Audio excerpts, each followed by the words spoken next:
Welcome back, everybody. We got a brand new episode for you guys today. Christoph won't be joining today. He has to rest up from an event he had this weekend. So he's going to be sleeping probably for a lot of today and resting his mind, body, and soul. So with that being said, I got my wife joining us. So Paige, this is the podcast. This is Paige. Say hi. Hi. Well, I appreciate her joining because I think a good episode today that will definitely pertain to her and I is bodybuilding while in a relationship or being in a relationship while bodybuilding, however you wanted to look at it.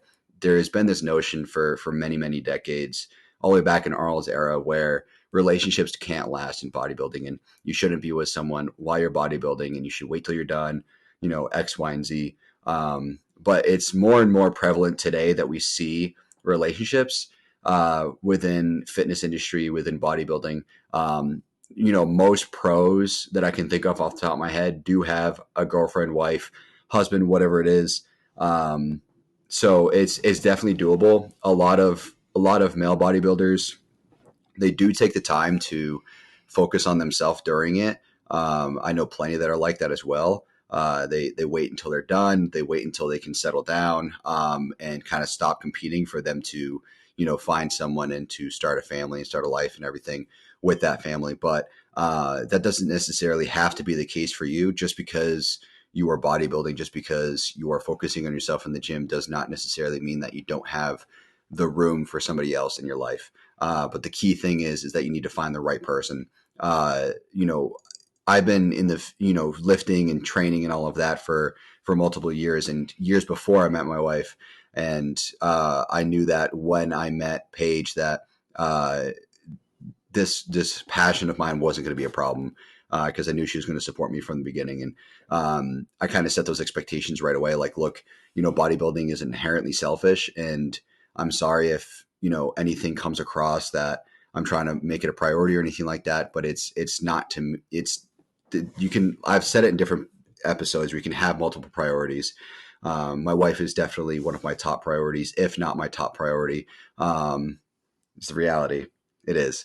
But bodybuilding is also a priority of mine too. It's what I do for myself. So, I got my wife and dogs after that, and then job and bodybuilding ultimately. So, you can have multiple priorities. It's okay to balance that. You don't have to have, all of your eggs in one basket when it comes to how your life is structured.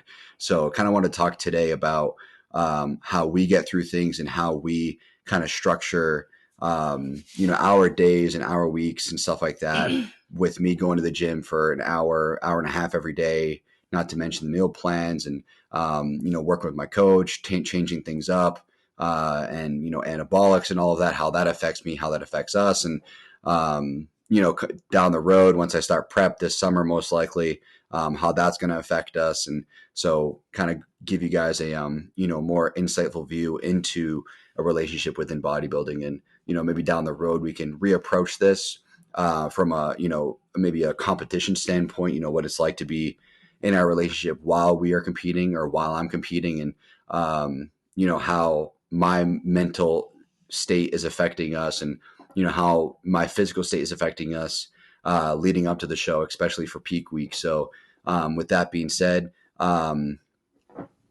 you've been with a bunch of, well, not a bunch, but like you've been with dirt bikers in the past and pro racers, not a bunch. That's how we're gonna start this. Yeah.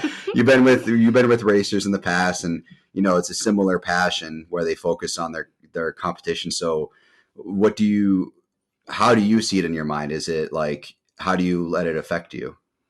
I see. It depends on who it is. With you, I feel like you do a good job with balancing the gym and our home life, our relaxation time. I know that you try to go to the gym while I'm at work, or a little bit. It might kind of flood into our home life, but not a whole lot. Guys that I've dated in the past, it is not as simple as that. But it really just kind of depends on the type of person you are and how much you want that relationship to work. If it's not a very important relationship to you, if it's a short-term relationship, of course you can be like, nope, the gym is my number one priority. You're on the back burner. And sometimes I do feel like that. Sometimes I do feel like that, but I would say 98% of the time, I feel pretty important to you. Okay, well, I'm glad to hear that. You know, that's my goal. But I mean, with the schedule, is there something that you don't like about me hitting the gym? Like, what are the aspects of, you know, what I do that you don't like? The only one that really bothers me probably is the weekend.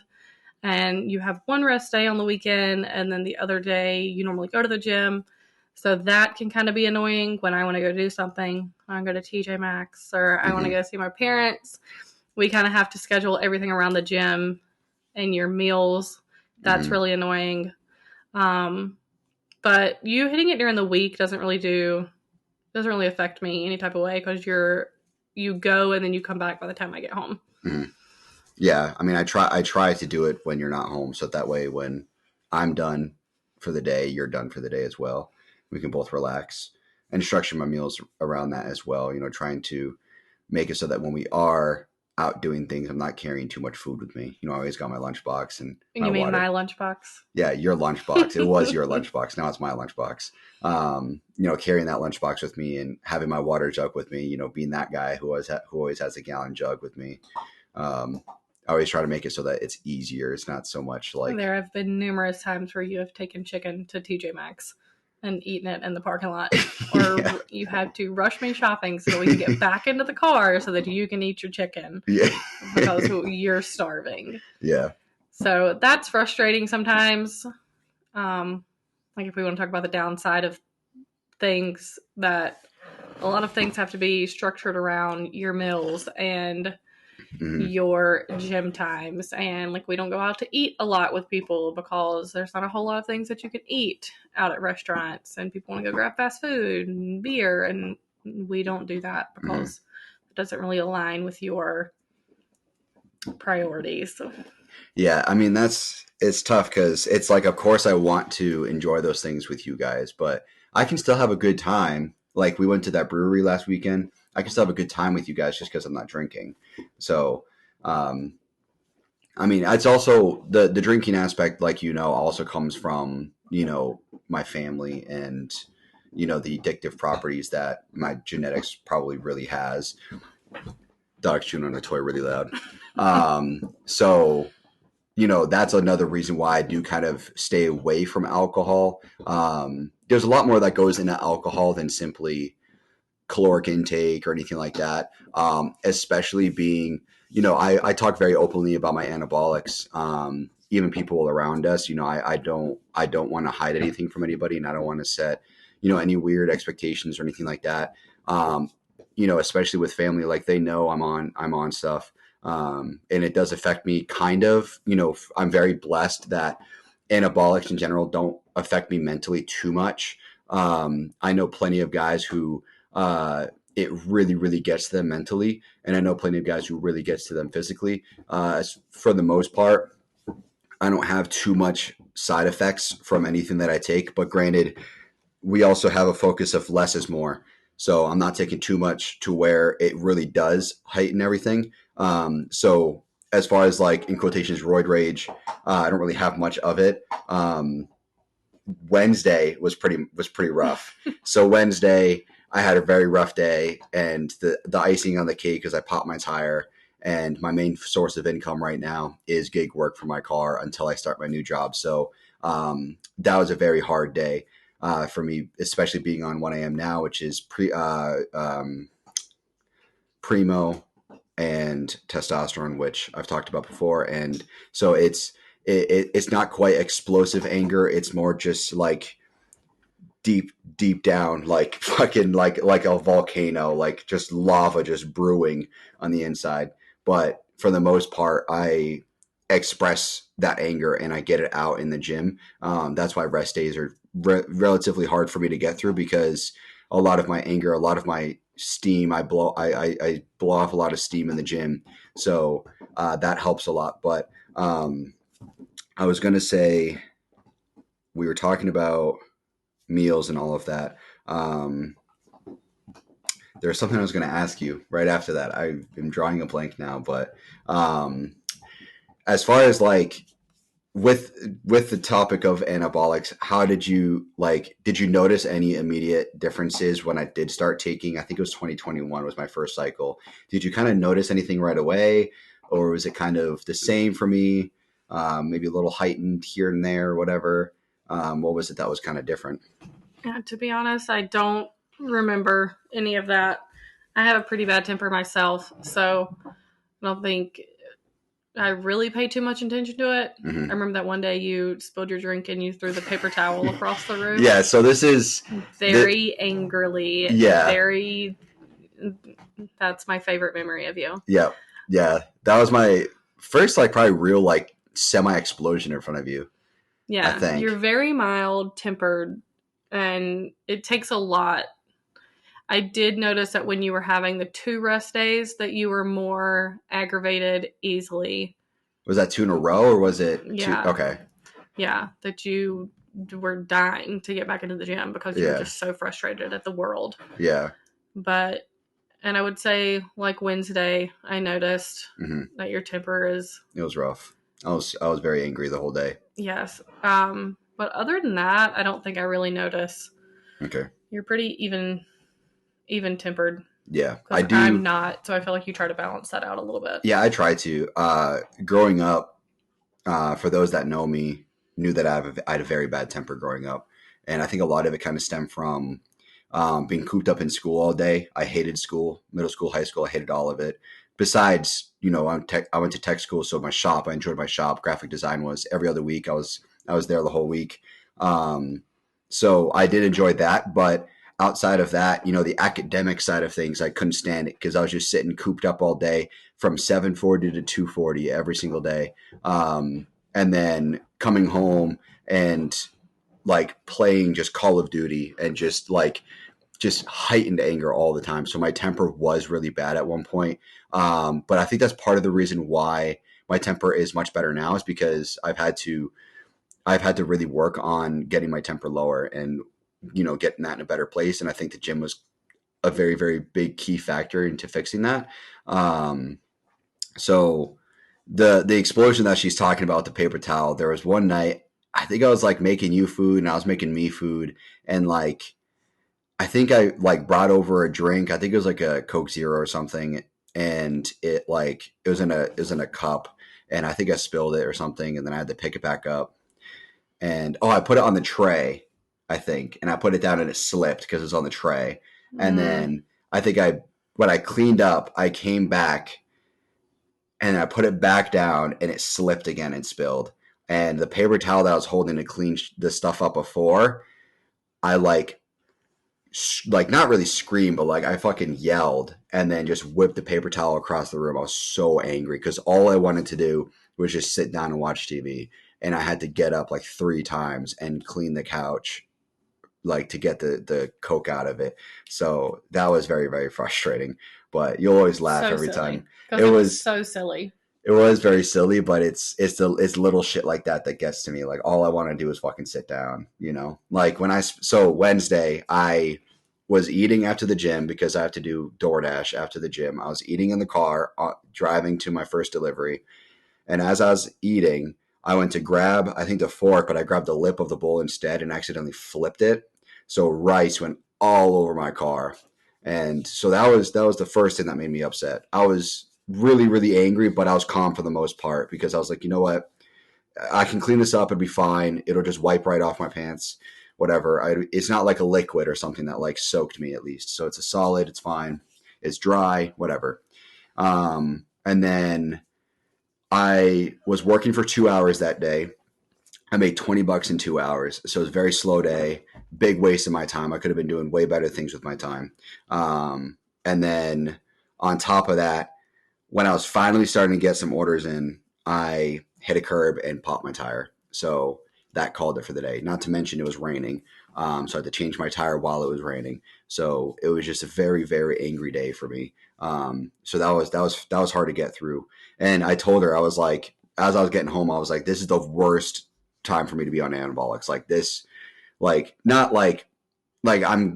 We have a plan, so there's a reason I'm on what I am on right now, but within life itself, not, being between jobs, doing something I hate doing every day. This is a very hard time to be on this shit. It really gets to me. But with that being said, I do remember what I was going to ask you. So we're talking about like alcohol and going out to eat and stuff like that. Something that a lot of guys don't take into account is that a lot of restaurants will serve stuff like chicken breast. They will serve stuff like steak. When you potentially know you're going to be going out somewhere to eat. For me, I have steak and chicken every single day. 1 meal of steak, 3 meals of chicken now. Thank God I'm not at 5 meals of chicken anymore. So when we go out, I do plan on, I look at the menu ahead of time. I look at, what is it? What's up? Sorry about that. There's somebody emptying stuff in the woods behind us, so we just knew the dogs were going to start barking. So when you started to see, so what I was saying was, if we're going out somewhere, I almost always look at the menu ahead of time, figuring out what I'm going to get, if I'm going to get anything, and kind of going from there. Was it kind of weird at first to see that? Like, did it kind of throw you off? Be like, a little. Yeah. I'm super picky, so I also like to look at the menu before I go places. But I do remember always being like, we need to go somewhere where Paul can get chicken and rice, or Paul can get a plain steak, or Paul can get whatever. Yeah. So it's normally very tailored around what you can eat. So that, I think, goes on the selfish side of things. Like, my parents wanted to go to a seafood restaurant the other night, and we couldn't go because I can have shrimp. It's all fried. Oh, okay. So we couldn't go because everything is fried. And so we ended up not going there. We went somewhere else. So that side of things sucks. But I think... But most of our friends and family, they know. So they don't really pick anywhere like that. And I know, like, when we go over to a friend's house for dinner, they always ask, what can Paul eat? Yeah. What can I make Paul so that he can eat dinner with us? Because you're just so special that you have to have your own separate meal. It does show that we got good friends. Absolutely. Because they care. And that goes back to, if you know that you're with somebody and you make them a priority, they make you a priority. Mm-hmm. Like, you make me a priority, so I don't pick things that you're going to be miserable at because you can't eat, you can't drink. Yeah. Or I don't ever plan anything where you miss the gym, because that's a big no-no. Yeah, but when we do have plans, I almost always adapt the gym around it. I don't have to hit the gym. During prep, that may be a little different situation. Like, the last 2 to 3 weeks, maybe before a show, I might actually need to hit the gym at a specific time every day. But right now, being in the off season, in quotations, it's not to the point where I have to hit the gym at 5 o'clock every day, and I have to eat this meal at 3, then eat this meal at 4:30, then eat this meal at 7. So if we have plans, then I can adapt the gym around it and go at this time or this time, whatever, speed it up, or, like last weekend, I hit like a 40-minute chest day so that we can, after the seminar, so that I can come back, shower, and we can go out to that brewery that we went to. So right. I can adapt it, accordingly. But yeah, for the most part, most restaurants have some sort of chicken breast or some sort of steak or something like that. Or just plain wings. Or just like a dry. Yeah, somebody's always got something for the most part. Yeah, exactly. It's very seldom do we ever have to be like, I can't have anything at that restaurant. And even then, I'm cool. Like, if we go to a restaurant, I can't have anything, I can get like a plain salad or something and like some water. But that's boring. Yeah, but it's okay because I'm hanging out with people. I'm hanging out with you guys. Yeah. It's enough for me. So as far as, that was the food and everything. What do you think of like my training? Like, does it get frustrating when there's more cardio involved, or like I come home sore and like complain about this or that or whatever? Like, is there anything the cardio is annoying sometimes when you have to do like fasted cardio or like an extra half hour or whatever of cardio. Mm-hmm. For a little bit, we were doing it together and we were like walking the dogs, and that was really nice. I hate the summertime, so scratching that for then. But yeah, that can be annoying. Most of the time you like got up and did fasted cardio before breakfast, so it didn't really affect me because I was still asleep. Mm-hmm. But I know sometimes Like you try to get done with the gym and you're done by the time I get home, but then you're like, oh, I got to do 30 minutes of cardio. So that's an extra 45 minutes that you're not at home and I'm not with you. Yeah. So that side of things sucked. But it's rare that you have to add on that amount of cardio. And I don't feel like it's ever for like an extended period of time. Yeah. I don't know why you have to do that. Well, the cardio right now is just for health. It's just to keep my heart in a good place and, you know, keep my blood pressure in a good place because I am on what I'm on. So the cardio, so for those listening, cardio has it kind of two places within bodybuilding. In one way, cardio is very healthy for you. It's good to do cardio. There's this whole bullshit notion that you're going to lose muscle by doing cardio. It's not the reality. But then cardio is also a tool that you can use to burn extra calories, especially when you're prepping for a show. So right now, I'm doing cardio for health reasons. But in the past, when I've been cutting or doing a recomp, cardio would be used partially as a way to lose a little bit of extra weight. So when the time that she was mentioned that was frustrating was the plan called for, I think it was 4 or 5 days of cardio a week for a half hour. But what I had to do was I had to have a meal between training and cardio.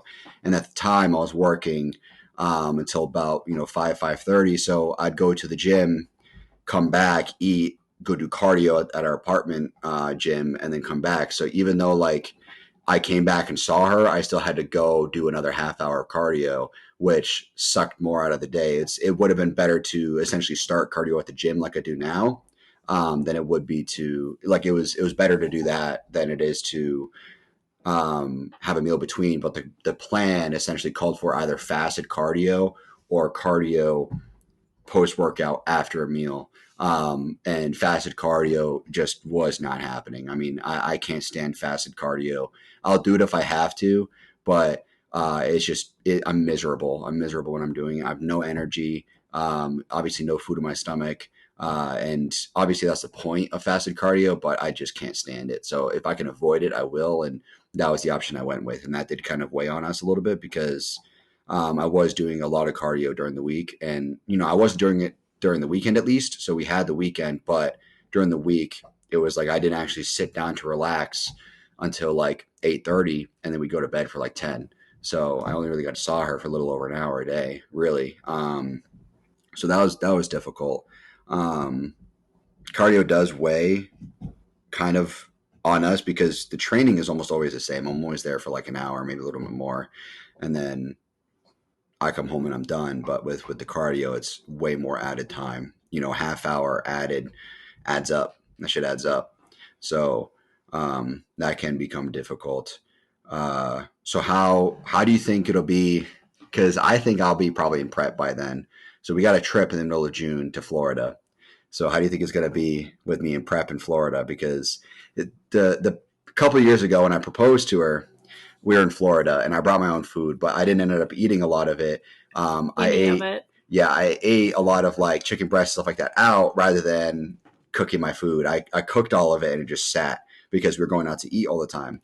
So this time around Florida, I'm most likely going to be in prep. I got to talk to my coach about it, figure out what we can do. But how do you think that's going to be with us being on a trip and me having to eat annoying chicken AF. And rice and egg whites and all that shit? Annoying.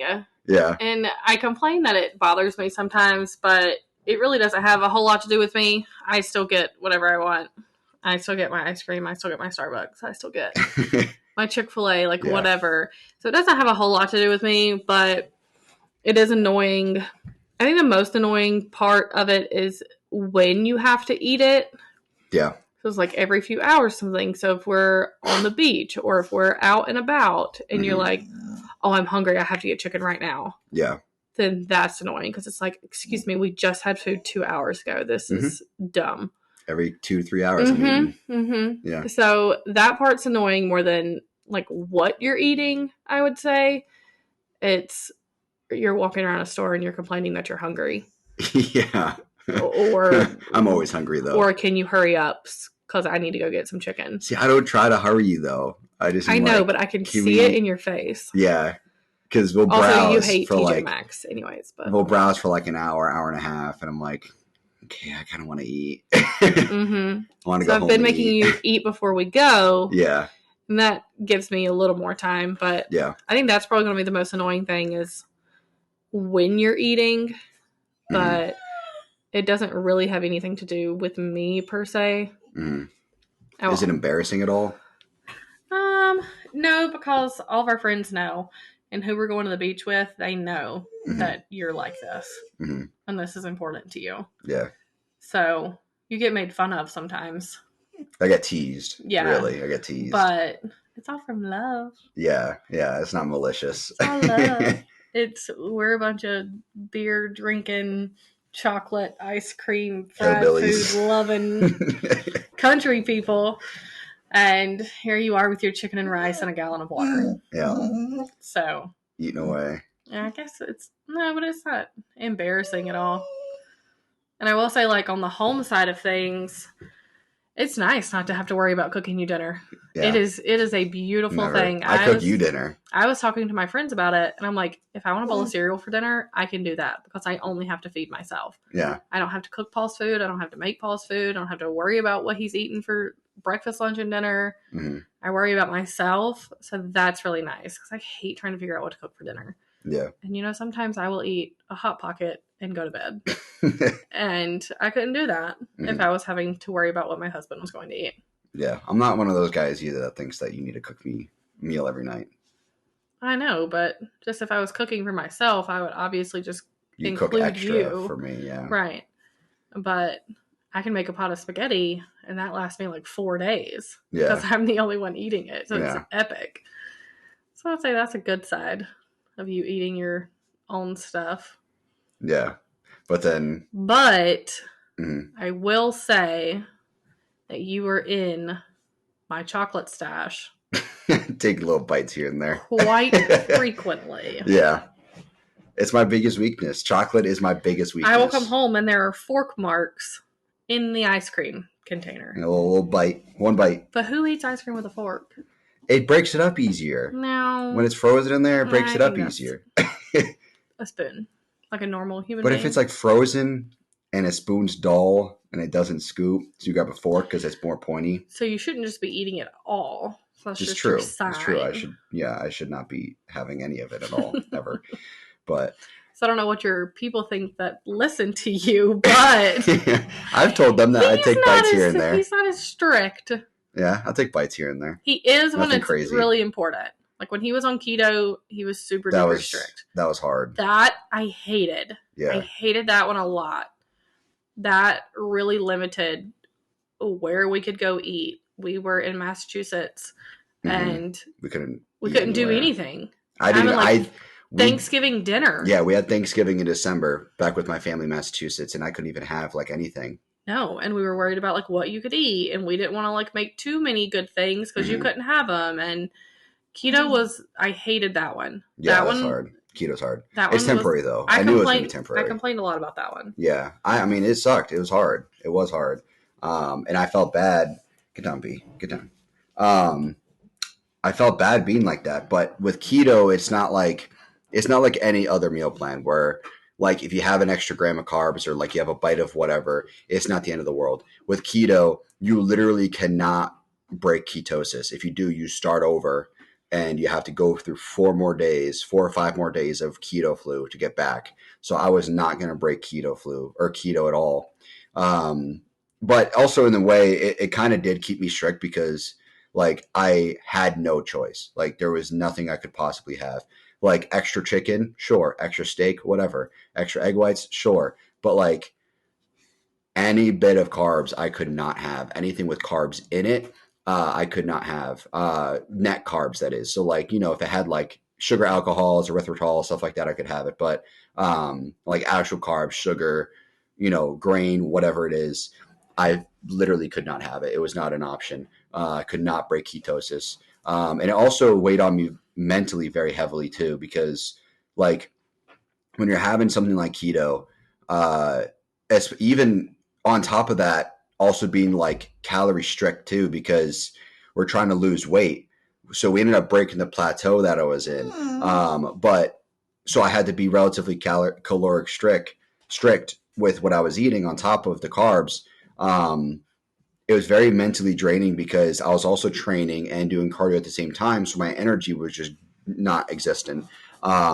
Training was tough because it like keto is because you're burning more fat than carbs. You're not burning really carbs anymore.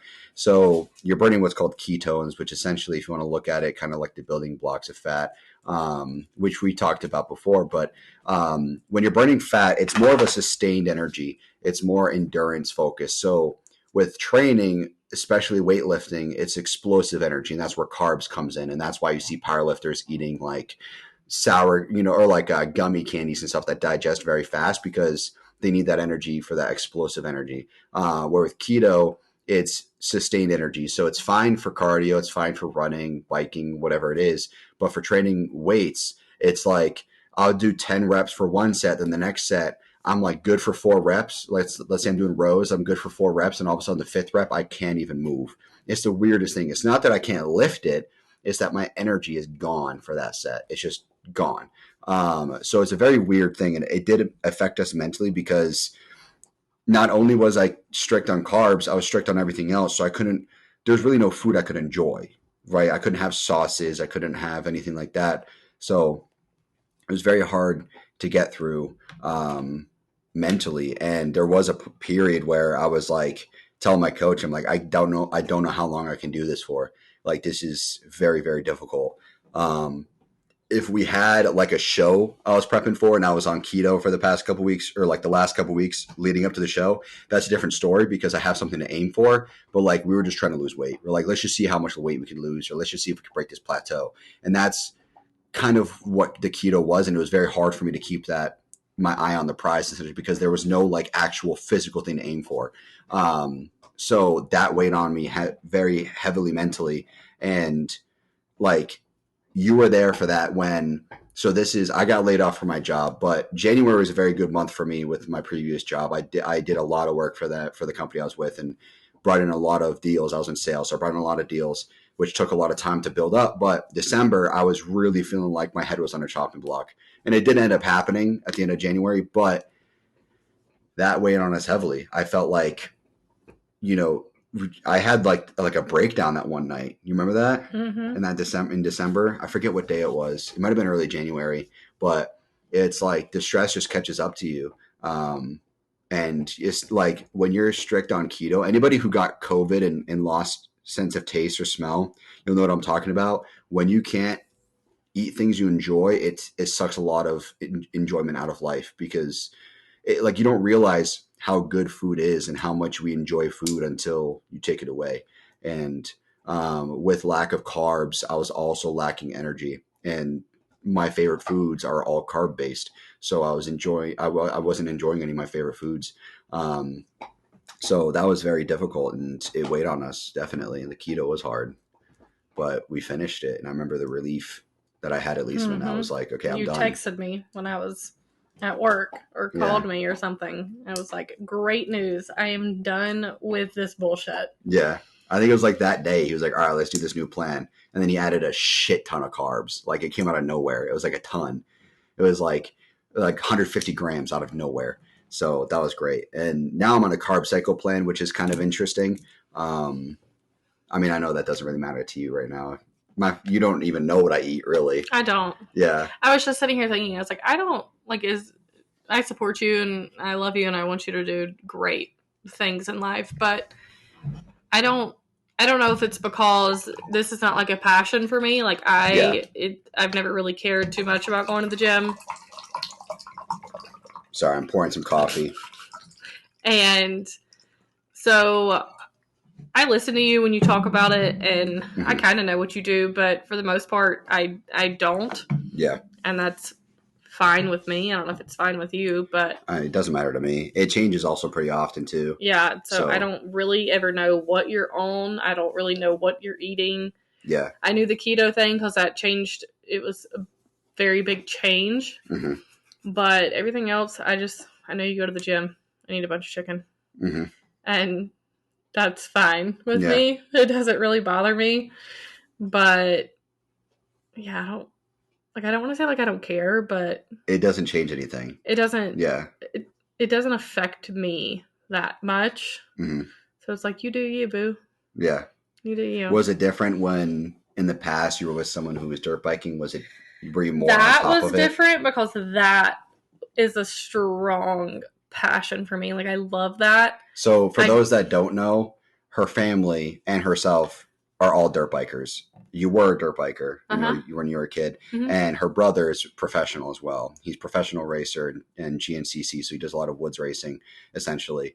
And her father's the same way, and he works on bikes too. So their whole life evolved around dirt bikes growing up. So she was involved in that world, and the person you were with before me was a racer, right? Mm-hmm. Yeah. So it's just like if you're dating someone whose whole family's all bodybuilders, like, of course it's going to be different for them when you're with them than somebody who has a different passion. So for her, so what's funny is that when her and I met, I'm so far beyond what anybody you've ever been with. Oh yeah. Like, as far as like differences, like I'm from the north. I'm kind of a city boy. I go to the gym. I don't touch dirt bikes. I was actually, at the time we met, I had a street bike. I had a motorcycle. It's a Kawasaki. So I was a cement rider, not a dirt rider. So like literally exact opposite of every guy she's ever been with. I don't drink, nothing like that. So very, very different. I don't even like country music. I'm very opposite of a lot of the, dirt bikers you've been with. Now, if you want to talk about a problem we have in our relationship, country music is hard. It's the fact that you don't listen to country music. I know. If we want to go down that rabbit hole, we can. Yeah. Anyways, okay, continue. Yeah, I respect the talent. You know that. I respect the talent of but those still, singers. I just don't enjoy it. I want to listen to it on repeat. But it's just, the problem that we have is that I am very emotionally attached to my music. So if I don't feel it, I won't listen to it. Some country songs are like that. But a lot of the country music we end up hearing is like, it's not passion. There's no passion. It's not. Well, there is. I don't feel it. Anyways. Yeah, so it's a different story. I'm very old soul when it comes to music. My favorite genres are like jazz and blues and stuff. So boring. Yeah, but there's a love for it. There's a love for it. So when it came to racers, it was more time consuming on my end. Yes. This bodybuilding doesn't consume my time. Mm-hmm. Yeah, it might be frustrating sometimes, but dirt biking consumed every weekend of my life. Mm-hmm. I had to go. I was driving to Pennsylvania. I was driving to New York. I was driving to Louisiana. It consumed a lot of my time and my money. Mm-hmm. And that was tough. Even during the weekdays, it was let's go practice here and let's go do this on a Tuesday. And we can't do this. It's race season. Mm-hmm. No weddings, no funerals, no birthday parties, no nothing. This bodybuilding is, we can manipulate the schedule a little better to where if my godchild is turning 2, we can push your weightlifting schedule back a little by 4 hours and go to a birthday party. I wasn't able to do that with anything else. Mm-hmm. So I also think that's why this doesn't bother me a lot. Because the last one bothered me. I didn't, my life was that. It was dirt bikes. It was him chasing his dream. This doesn't require a lot of me. Mm-hmm. It just requires me to not bitch about you going to the gym, which I don't do. No. And me. That's a huge red flag for me. Like past relationships, they'd ask me to not go to the gym and stuff, and you don't. I think I've asked you like once, a handful of times in the 3 years we've been together. Most of it's the cardio. That cardio when I was eating after a meal, most of the time you were like, "Can you not go? I want to relax." Because I missed you. But that's tough. That was tough. And I've maybe said it a couple of times because I want to go do something that. But other than that, I don't really say anything. I can see some of the frustration sometimes when I'm like, "Oh, I just got to hit the gym at some point." Like we're making plans, and I'm like, just let me know what we're doing so that I can hit the gym. Yeah, and then nothing can ever be an all-day event. And we can't do that. Which it can be. I just need to know ahead of time. And that's part of the problem is that a lot of people we're around aren't necessarily planners. And also, it takes us a long time to drive to our people, too. Yeah. So that takes a lot out of the day. Like, when we're at my parents', you're like, checking your watch. All right, when are we leaving? Because I got to hit the gym. Mm-hmm. And that. And I got to roughly know how long I'm going to be there so I can pack the meals accordingly. Right. Yeah. You never pack enough meals, but. Yeah, I end up having to go hungry for a little while, usually. Yeah. Again. Yeah. And that's some of the frustration. I think one of the biggest things that's the difference with like you being with the racer versus you being with me is that I don't think like it's for what I do. I don't think you'll ever be able to like, it'd be very hard for you to understand. Like I can't quite explain like what it is to me. You know what I mean? Like, cause like when I'm posing or like you see bodybuilders and stuff, you find it gross or weird that they're posing a certain way and stuff, but it's like, oh yeah, this sport is silly to me, I guess. But also in that same aspect, like I was talking to my girlfriends this morning at breakfast and my brother just broke his neck. Mm-hmm. And they were like, why would you ever want to do something like that? That's so dumb. Yeah, it's an occupational hazard. So it's just because I don't have a connection to it that I think that it's silly. Mm-hmm. But dirt biking, a lot of people think it's silly. Why would you want to risk your life? See, I mean, I can understand racing. I watch racing and F1 and all that, so right, I can but understand not everybody's it. like that. Yeah, so, I don't understand it. So I think it's silly, but I also try to remind myself that he thinks some of the things I do is silly. Like I don't get why you like Target or TJ Maxx. Like it doesn't make. I hope you have female listeners so they can chime in and be like, we got those about places are great. About quarter of our listeners are female. So okay, yeah, I hope they chime in and say she's correct. You need to go with her. Yeah, I'm not a big fan. I'm not a big shopper. I buy everything online, really. So that's because your wife buys you everything from the store. Well, yeah, you'll surprise me with shirts and stuff, but like. And shorts. A lot of the stuff I buy is like Amazon. Should we talk about the fact that you're growing out of your clothes like a teenage boy? Yeah, I do grow out of my clothes like crazy. So any female that wants to date. Yeah, that's another problem too, is that when you're in a relationship, you got to keep, I mean, not even just in a relationship, but like when you're in bodybuilding, you got to keep buying clothes. It is a pain. Over and over and over again. Yeah. Like right now, what's happening right now? My waist is shrinking. But that's what's happening right now. Longer pants, yes, because your thighs are so big that it makes him look like he has on high waters. Yeah, they pulls up the pants. And I'm sick of seeing his socks. Yeah, his faded black socks. So I made him go shopping and I made him try pants on. Yeah, and I upped his size. And then you were good. Yeah, you were like, these actually fit. So I went from a 32-30. So, 32 being the waist, which usually I have to wear a belt, but I kind of fluctuate my waist depending on what we're doing.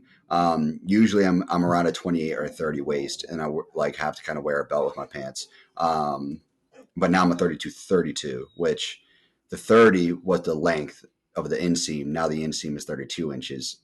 We had to go up in the inseam because my glutes, quads, hams, all of that was pulling up the pants because of gaining size. So that was interesting. A problem that I'm having right now is that my lats and my rear delts are growing so fast. I'm getting stretch marks and I'm starting to stretch out my shirts.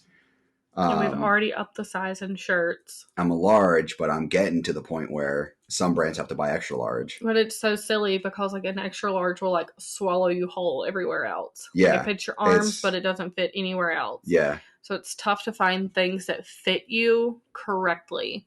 And like I know you love Vanquish. Vanquish is good, but they're expensive. Right. And all your joggers are mediums and they're way too snug. And I remember I bought you the largest and you're like, you bought me the largest? And you put them on and they fit you perfectly. Yeah. But also I feel like it's a you thing because you wore a pair of jeans the other day and you were like, or sweatpants. And you said, these are so baggy. And they weren't. They look like regular sweatpants. But because they're not suction to your thigh. It was the red joggers that I wore to the seminar. But it's like because they're not suction to your thigh, you think that they look baggy and they don't. Yeah. They look like regular sweatpants. Yeah. Well, we got other issues with the joggers. It's not necessarily how tight they are. That's what I said. It's They what they were show. snug. It's what they show. And I don't realize it until I take a video and I'm like, I can't fucking post that. Yeah. It's a problem sometimes, but it's not if you would up your sizes. Yeah. Anyways, you get new pants every winter. You get new shorts every summer. We're constantly changing. I gotta get new shirts pretty often. The size of the shirts. Yeah, my sweatshirts get like small. I know my dad's giving you a lot of old clothes that like are too small for him. Yeah, they fit me right. Yep. Yeah. That is a problem. I don't know, like before we got married, we had to push back getting you size for your tux. Yeah, like as the close last to possible second because we were scared that you weren't going to fit in it by the time the wedding rolled around. Yeah, I like literally almost to the day waited as long as I possibly could to get size for my suit for our wedding, because if I did it any sooner, like a lot of my friends got size. So our wedding was in October. 3 of my friends who are bachelors or groomsmen, not bachelors, groomsmen. They were in my bachelor party. Groomsmen, they went and got sized in May when the wedding was in October, and then they picked it up when they were down here. So they knew that they were going to be fine. But for me, if I had measured myself in May, what were we doing? Yeah, I would have been swimming in my suit, because at the time in May, I was like the heaviest I ever was. You dropped a lot of weight. Yeah, I was like 210 or something. So come to the wedding. You had abs when you proposed. Well, yeah, I did. But in May of the next year, when my friends got sized, if I got sized at the same time, when we got married, I would have been swimming in the suit. The measurement would have been off. So I measured it about a month out, and I was still kind of worried whether or not I was going to fit it properly, because that's how often my size is altered. Because just because my weight might be the same doesn't necessarily mean my size is different or the same. It's if you lose fat and gain muscle, you actually lose overall size, because fat is lighter than muscle. So if you lose a pound of fat, you shrink in size versus gaining a pound of muscle. So I was kind of worried going into our wedding whether or not I was going to fit my suit, but ended up being fine. Ended up fitting perfectly still. So that was pretty good. But yeah, clothes can be annoying sometimes. Very. Yeah. I bet you get more clothes than I do half the time. Yeah, I mean, you shop around TJ Maxx and find me something and grab me a shirt and pants, and then you're like, oh, these don't fit. I got to return these, like for stuff that you buy for yourself, whatever. Or like you don't like it or something, you got to return it or something, you know? Yeah, you get a lot of stuff. Your body changes a lot. Yeah, that does get it. That does get annoying. How do you think it's going to be when I'm like a week or two out from my show this summer? To go buy a new wardrobe, I guess. Well, I'm saying like energy wise, because I know I'm going to be like toast for like 2 weeks. No, I don't know that it will change us that much. I feel like I'm tired 24/7, so I don't know that it would change us that much. I think the thing that's going to suck the most is if it drains you while we're on vacation. I think it'll be fine. Because we don't have a show planned, so we'd be so far out. I don't think I'd be really that much less in calories than I am now. Because I'm literally like maintaining right now. I'm like the exact same weight right now the past few weeks. So we don't really need to cut out a little bit, or maybe add a little bit of cardio, and that'd be it. So, but most likely the training is what's going to suck when we're in Florida, I think, because I'm going to have to plan when I train. Which I think last time you just went early before everybody else got up. Yeah, when I get up at like 6:30. Which means sucks for you, but again, it doesn't have anything to do with me. So yeah, you were back by the time I got up, or I was still asleep. So yeah, I got to plan ahead. Got to figure out what gym I'm going to. And that's also annoying. Like, we're looking at buying a house, and he's like, "Well, we can't buy here because it's too far from a gym." And it sucks. And I've told him, I'm like, I don't want to plan the rest of my life around where a gym is at. But so we're working on that. It's hard to explain why. Because I've been to good gyms and I've been to shit gyms. And when you have a good gym, you have more resources to make better progress. So if I'm going to a shit gym, or driving super far for a gym, it makes it much more difficult. So that's why I'm like, let's see what's near the area. And it does, but this is also not something you're going to be doing until you're 90. I know. So I don't want to buy a house just because it's located near a gym. But that seems very silly. Our first house most likely won't be our forever house. But it might be. I'm just saying. But like we can't even look anywhere else because... Well, you're also working at a physical location now, so we got to look within driving distance. Right. So I'm just saying. Just another piece of the puzzle. Yeah. That can be annoying sometimes. If we just moved down to But also Florida. We moved here for a gym that you have... And your work. And you have now swapped gyms 4 times. Was it 4? No. I added Elite. I just now switched for the first time. No. So you were going to 2. I was going to Elite and Golds. The Golds that was nearby here. Because you couldn't cancel Golds. You were like 10 minutes from work when we moved here. And then I was like 10 minutes from the gym. Anyways, you've been to multiple gyms since we moved here. Yeah, I was going to Elite for a bit. And then I canceled that. And then I started going to swapping between Lake Norman and the Huntersville Golds. And then I stopped that. Now I'm going to Megaflex. Well, Megaflex. My point is that we moved up here with you going to one gym, and we are now not going to that gym anymore, and we are on our 3rd gym. But take this into account. The gym I go to now just opened in June. Whatever. So it wasn't here before, and I wouldn't have started going there if we lived up here. Mm-hmm. Or we didn't live up here. I wouldn't have started going there. I only go there because we're here.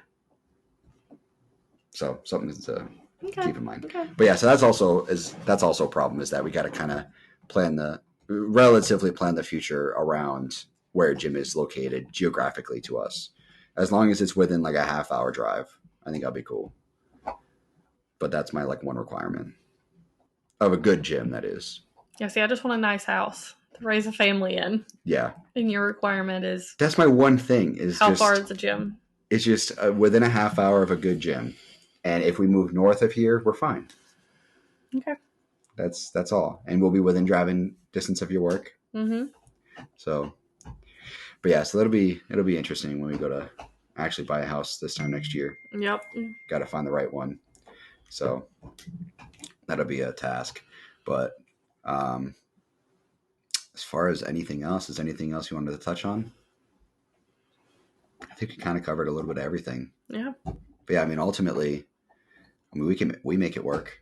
And I think really the biggest thing is it's not even like you don't participate in it with me. So it's not about me sharing it with you. It's about me just getting support from you. Mm-hmm. I think that's my biggest thing. You would love to share it with me, and I don't want to do that. I mean, yes and no. I mean, if you like, we don't have to, like, I would like to be in the same gym as you. Like, if you were doing your thing and I was doing my thing, parallel nice. play.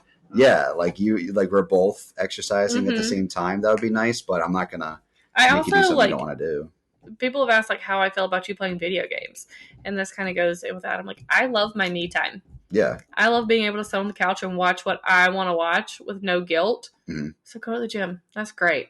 Mm-hmm. I can take a nap in silence. You usually sleep when I'm at the gym. I can watch a show. I can go to TJ Maxx by myself. Mm-hmm. So it's kind of nice having that me time. Yeah. But I also think it's all in who you find. Yeah. Because not everybody's going to love me time, and not everybody's going to want to fit their schedule around a gym. Mm-hmm. It's all in who you find. That's kind of the gist of this whole thing, is just finding the right person. Because if you find the wrong person, it's not going to work. And obviously that's happened for me in the past. So, but it also has a lot to do with you. You make sure that when you come home from the gym, you ask me if you can cook me dinner. Mm. Or I'm going to make one of my rest days on the weekend so that we can spend a whole day together. Mm. That also has a lot to do with you as well. Kind of threw the podcast wrench in there on Sundays. Yes, you did. Yeah. But it gives me an outlet, so I'm not talking your ear off, because I was talking your ear off. You still talk my ear off. But not about the gym as much. The gym, I save a lot of the gym stuff for the podcast. Mm-hmm. So it's not as bad as it was. Yeah, and again, it doesn't bother me. I get to watch what I want on TV. Yeah, But yeah, so ultimately at the end of the day, I think it just comes down to finding the right person who supports what you do and supports your bodybuilding journey, I guess. And especially like the biggest thing, because like the training and food, that just comes down to communication. But I think when you're with someone, I think one of the biggest things to, especially if you're going to be aiming for pro or aiming to really be a competitor like me, is that you need to be with someone who's okay with anabolics, because not everybody is. You tease me about, shooting up my ass and whatnot, but I don't think everybody would be okay with that, because essentially, I mean, it is illegal, essentially. Not that anybody would ever come after me, but we hope. I mean, really, me versus like a heroin user, like who's the real problem here? I'm only putting myself at risk, not anybody else. So you got to find someone who's okay with that, if that's a plan for you. If it's already in your life, I mean, I don't recommend it to anybody, but if it's something that you plan on doing or something that's already in your life, then you got to set those expectations properly. You don't want to be like, oh, I'm just kind of like in the gym a little bit here and there, and then all of a sudden they're spending the night and you're like, they find you shooting up tests in your delt or something, and you're like, what the hell's what the hell's going on? Like, my dad's a cop. Like, what are you doing? Like, this is illegal. Like, I'm not going to be around this. So I think that you kind of need to set those expectations properly. And I kind of set that in the beginning. I was like, look, this is my plan. I plan on making pro one day. It's just something I want to do. It does take time out of the day. It is inherently selfish because it is about me. It is very vain. It's all about how I look. Very vain. Yeah, very vain. It's all about how I look. And there are things that come kind of attached to that, body dysmorphia, stuff like that. Never being happy with how I look is kind of part of that. And you kind of hear some sides of things like, from that, regardless of how I look. If I have visible abs, I'll still feel like I'm fat. There's more I can lose. There's better I can get. So, enough with the fuzzies. You missed it. So, that kind of comes attached to it. So I think if you set the expectations properly, making sure that you guys communicate and make sure that, that she knows, he knows, whoever it is, that it's not against anybody else. And this is something you need to do for yourself. And, like I mentioned earlier, I can never fully explain what it feels like and what it's like to do this, because it's a passion of mine. And you can't really ever fully explain a passion properly to someone who doesn't share the same passion as you. I agree. So it just comes down to support and being there for it, and being the loudest one in the crowd when I am competing. I have no problem with that. Yeah, so that'd be great. So, but again, I want to say it is also on you to make sure that I feel like I'm enough of a priority as well. Of course, that's my goal. So as much as you want to try and find the right person, it's still 50% of that weighs back on you. Yeah. And what you're doing to make it work. Yeah. It's not all on, this person doesn't support me. Well, what are you doing to make sure that she feels or he feels that support and that love when you are there? So. Yeah. And you know how I am. It's not on just me to support you. You also have to hold up your end of the bargain. Yeah. And you do that, 100%. So I don't have an issue with it. Yeah, there's this whole with social media now, there's this whole thing with guys in the gym. It's like the Giga Chad kind of shit, and like Patrick Bateman stuff, where it's she has to cater to me, and that's not the reality. It's 100% effort from both sides. She supports me, but I support her, and I show her the love for supporting me. So it goes both ways. And if there's something that she wants to do, I'm all for it. So it's, you're not the only one in a relationship. So this is just one, bodybuilding is just one facet of something that we both need to work together to support. And if there's anything that, she needs both of us to support for her, then I'm all for it, because you do it for me. So I just think that the toughest thing is we keep pushing off shows and we haven't seen the full like actual result of all this effort I've put in yet. But I think that this is the year that it will show that, and making pro one day, hopefully soon, will really be the pinnacle of like, okay, I understand now why he's putting in all this effort and everything. And, you know, hopefully one day, you know, working to the point where it could pay for itself, you know, because the financial side of things does weigh heavily on us. But if we get to the point where bodybuilding pays for itself, you know, through endorsements or whatever, if I can get to that point, that'd be amazing. So make things easier. But time will tell, effort will tell, and the plan will going forward. The plan for me, hopefully competing nationally this year, and if I place top 2, then that means a pro card, and that's my first step. I mean, really losing the baby fat and the stubborn fat is my biggest goal right now, but getting to that pro card is what I've been working towards the past couple of years. So with that being said, thank you, sweetie, for joining. It was good to have this episode. I think it was a good one. I can't believe I didn't think of it before, but I told you before. Yeah. It's fine. Yep. So Christoph's cooler than me. Well, whenever Christoph can join, we do the Christoph and Paul thing, but we have occasional solo sessions here. But, you know, future episodes we'll have you on, you know, if you got something to contribute. Fun to say. Yeah. Not a whole lot. Can use your brain. But with that being said, thanks for listening, guys. Tune in next week. We should be back with Christoph next week. Get this posted sometime today. And thanks for listening. We'll see you guys later on. Bye. See ya.